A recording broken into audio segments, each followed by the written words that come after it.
Кірейді. Мен бүгін жұмыстан 6-да шығып, үйіме келе жатқанда, үйім осы жерге жақын, осы Жетісу ресторанының қасынан өтіп бара жатқанда, бұрын өзімен бірге істескен осы жерде. Тимур деген жігіттің машинасын көріп қалдым. Сосын Тимурмен амандасып кетейін деп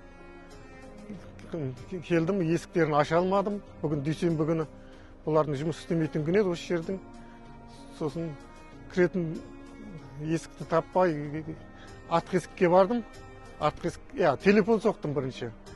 5 мәрте телефон соқтым, телефон көтермеді. Содан кейін не болып қалды екен деп күдіктеніп, кіретін есік іздеп артқы есігіне бардым, қосалқы есігіне. Сояқ ашық екен, ішіне кірдім, жертөленде свет жанып тұр екен.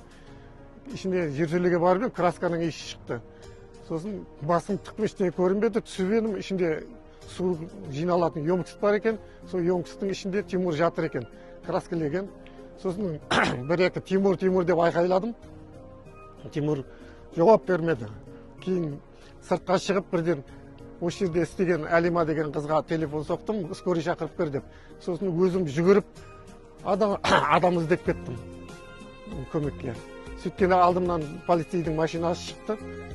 Полицейдің машинасын тоқтатып айтып едім, ішіне 3 жігіт жүгіріп шығып, тезірек келіп көмегін берді. Ол тұрғаны жоқ қой, красканы. Қалай краска болып қана бұл?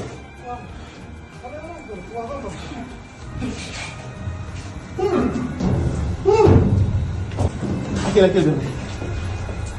Қолым бес ма, қолым.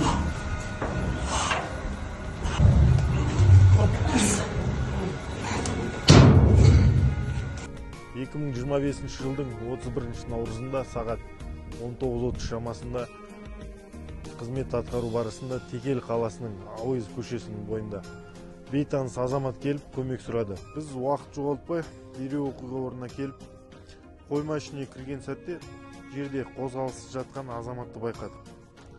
Оның жанында төгілген бояу болды. Қасына келген кезде азаматтың ес-түссіз жатқанын байқап, тез арада әріптестерімізбен оны қауіпсіз жерге шығардық. Алғашқы медициналық көмек көрсетіп, жедел жәрдем қызметіне тапсырдық.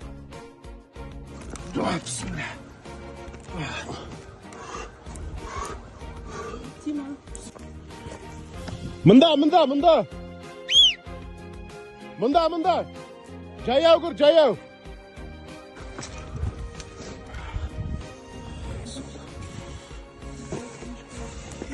Көріп тұр ма?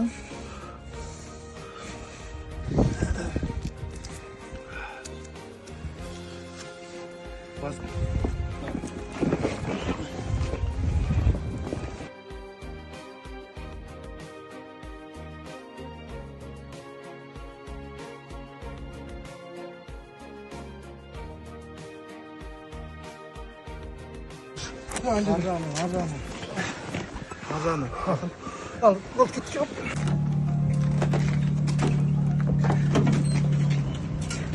Больница алып кетті.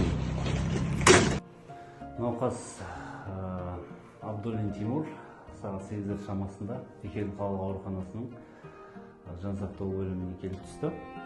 Түскен кезде жағдайы өте ауыр, есінен танып, ессіз жағдайда түсті. Полиция қызметкерлерінің дер кезінде құтқаруының арқасында науқас аман қалды. Қазіргі жағдайда динамикада жағдайы жақсарды, есін жинады. Науқастың жағдайы қазір тұрақты. Часам к 11 я сел в машину, поехал на работу. По дороге я взял маски специальные, чтобы красить. И там клей для других нужд был. Потом приехал на работу, надо было покрасить чан с водой. Он еще не до конца высох, поэтому где-то еще с 12 до часу я его еще раз протер и ждал, когда он окончательно высохнет.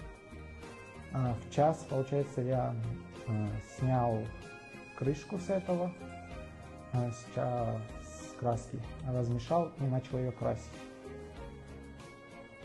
примерно около часа я еще более-менее все помню. Я покрасил больше половины, даже на треть. И все, потом, видимо, половине больше я уже не помню.